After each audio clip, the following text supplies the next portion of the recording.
నమ్మకం అంటే ఏమిటి, మూఢనమ్మకం అంటే ఏమిటి? కీలకమైన ఈ విషయాలను మనకు స్పష్టంగా వివరిస్తున్నారు జనవిజ్ఞాన వేదిక వ్యవస్థాపకులు మరియు ప్రముఖ వైద్యులు డాక్టర్ వెన్నపూస బ్రహ్మారెడ్డి. పూర్తి వివరాలు ఆయన మాటల్లోనే విద్దాం.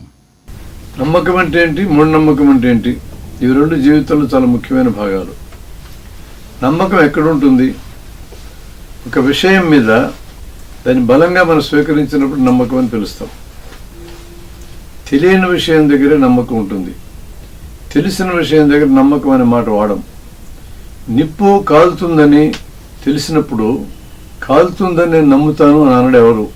కాలుతుందని నాకు తెలుసు అంటాడు. తెలుసు అనే మాట దగ్గర నమ్మకానికి విలువ లేదు. సైన్సు ప్రయోగం ద్వారా ఏమి నిర్ధారణ చేయగలమో దాని దగ్గరే ఉంటుంది.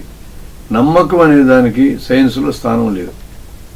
దాన్ని హైపోథీసిస్ లేదా సిద్ధాంత ప్రతిపాదన లేదా ప్రయోగానికి ముందున్న దశలో నమ్మకాలు ఎవరికైనా ఉండే అవకాశం ఉంది. కాబట్టి నమ్మకం ప్రయోగానికి ముందు ఉంటుంది, ప్రయోగం తర్వాత నమ్మకం ఉండదు.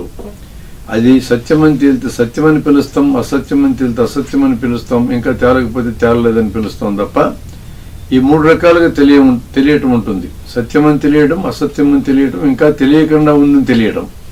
అంతేకాని నమ్మకం అనే దానికి ప్రయోగం తర్వాత స్థానం లేదు. ప్రయోగానికి ముందు నమ్మకం ఉంటుంది.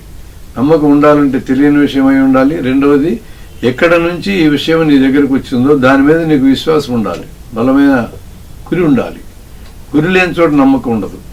ఫలానా వ్యక్తి చెప్పాడని అంటాం. ఫలానా వ్యక్తి మంచోడని నీకు ఎలా తెలుసని మనం అడిగితే, నాకు అతని గురించి ఏమీ తెలియదు, పుల్లయ్య అనే నా స్నేహితుడు అతను మంచోడని చెప్పాడని అంటాం. అంటే పుల్లయ్య మీద మనకుండే గురి వలన మనకి తెలియని విషయంలో ఒక అభిప్రాయానికి మనం వచ్చాం. ఇట్లాంటి వాటిని నమ్మకాలను పిలుస్తాం. నమ్మకాలు అనేవి వ్యక్తిగతమైనవి, వీటి గురించి మనం చర్చించలేము. మూఢనమ్మకం అని అన్నప్పుడు ఒక విషయం సత్యమని తేలినాక అసత్యమని బలంగా స్వీకరిస్తే, లేదా అసత్యమని తేలినాక సత్యమని స్వీకరిస్తే దీని పేరు మూఢనమ్మకం. నిప్పు కాలుతుందా లేదని మనం అడిగాం. కాలుతుందని ఒక అతను నమ్మాడు, కాలుదని ఇంకొక అతను నమ్మాడు. ఇది తేల్చేది ఎలా అన్నాం? ప్రయోగం దగ్గరికి వెళ్ళమన్నాం. ప్రయోగం చేసినాక నిప్పు కాల్చే గుణం ఉందని తేలింది. ఇక్కడికి అది నిర్ధారణ అయిపోయినట్టే ప్రయోగం ద్వారా. కాలుతుందని తేలిన తర్వాత నిప్పు కాలదు అని గట్టిగా స్వీకరిస్తే దీని పేరు మూఢనమ్మకం. పప్పు తింటే చీమ పట్టదు అని తేలినాక చీమ పడుతుందని స్వీకరిస్తే దాని పేరు మూఢనమ్మకం.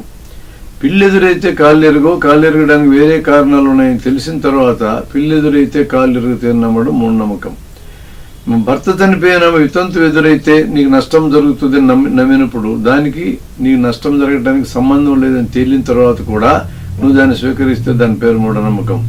అందుకనే చాలా స్పష్టంగా జనవిజ్ఞాన వేదిక మూఢనమ్మకాలను మాత్రమే పరిహరించాలి, వదిలించుకోవాలి అంటుంది.